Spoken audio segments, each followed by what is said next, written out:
দেশত যে 29খন ৰাজ্য আছে 29খন ৰাজ্যতে আজি এই দিৱস উলহ মালহেৰে পালন কৰা হৈছে। এই গণতন্ত্ৰ দিৱসটো আজিৰ দিনত যিটো পালন কৰা হৈছে 76 নম্বৰ গণতন্ত্ৰ দিৱস হিচাপে আমি গণ্য কৰি আছোঁ।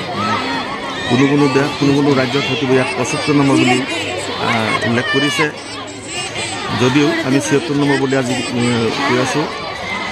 আমাৰ ভাৰতৰ যিখন দীঘল লিখিত সংবিধান, এই সংবিধানখনৰ ওপৰত আমাৰ জনসাধাৰণক যিখিনি সা সুবিধা দিছে, দেশৰ কাৰণে যিবিলাক কল্যাণমূলক চিন্তাধাৰাৰ এই সংবিধান ৰচিত কৰা হৈছে, ৰচকজন ডক্টৰ B.R. আম্বেদকাৰ এখেতক আমি ধন্যবাদ জনাইছোঁ, এখেতৰ কথা স্মৰণ কৰিছোঁ আৰু তেওঁক যিসকলে সহায় সহযোগ আগবঢ়াইছে সংবিধান লেখাৰ সময়ত তেওঁসকলৰ আত্মাৰ প্ৰতি আমি উন্নতি কামনা কৰিছোঁ, আত্মাৰ প্ৰতি উন্নতি কামনা কৰিছোঁ।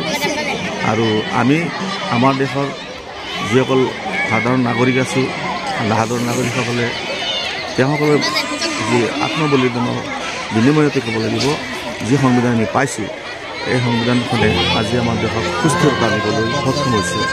গতিকে এই ক্ষেত্ৰত আমি ক'ব পাৰোঁ এই সংবিধানত যিবিলাক আৰ্টিকলছ আছে, এই আৰ্টিকলছবিলাক যদি প্ৰত্যেকজন নাগৰিকেই সঠিকভাৱে ৰূপায়ণ কৰিবলৈ চেষ্টা কৰে, তেনেহ'লে আমাৰ সমাজখন যথেষ্ট উন্নত হ'ব। আমি দুখিত হৈ ক'ব লগা হৈছে যে সংবিধানত দায়িত্বত থকা যিসকল ব্যক্তি আছে, আজি দায়িত্বত ব্যক্তিসকল নানা ধৰণৰ কলাধুনীয়া কাম কাজত লিপ্ত হৈছে, নানা ধৰণৰ কুকৰ্মত লিপ্ত হৈ পেলাই আজি শোষণ আমাৰ ভিতৰত চলি আছে। তেওঁসকলক আমি আহ্বান জনাম, আপোনালোক আমাৰ মুৰব্বী হয়, আপোনালোক আমাৰ ওপৰৰ দায়িত্বৱান ব্যক্তি হয়। যিসকল আমাৰ ওপৰৰ দায়িত্বৱান ব্যক্তিসকল আছে, সমাজৰ গুৰি ধৰোঁতা আছে, বা যেনেকুৱা ধৰণৰ কাৰ্যপালিকাৰী হওক, বিধানমণ্ডলৰে হওক, তেওঁসকলে যদি সংবিধানটোক পবিত্ৰ বুলি ভাবি নিজেও পবিত্ৰ হৈ পেলাই সংবিধানৰ মতে চলে আৰু জনসাধাৰণক সা সুবিধা দিয়ে। বিশেষকৈ জনসাধাৰণক যেতিয়া বিভিন্ন ক্ষেত্ৰত সা সুবিধা দিয়া যাব, তেতিয়া আমাৰ দেশত প্ৰান্তে প্ৰান্তে সমাজৰ ভিতৰে ঘৰে ঘৰে আমাৰ উন্নতিৰ চিন দেখা যাব। এই ক্ষেত্ৰত কোনো ধৰণৰ সন্দেহ নাই। গতিকে যিসকল কুটকৌশলীসকল আমাৰ ওপৰত আছে, তেওঁসকলক আমি আহ্বান জনাম, আপোনালোকে ঘুষ বা তেনেকুৱা ধৰণৰ কৰাপশ্যনেল কিছুমান বস্তুত আপোনালোকে লিপ্ত যেন নহয়।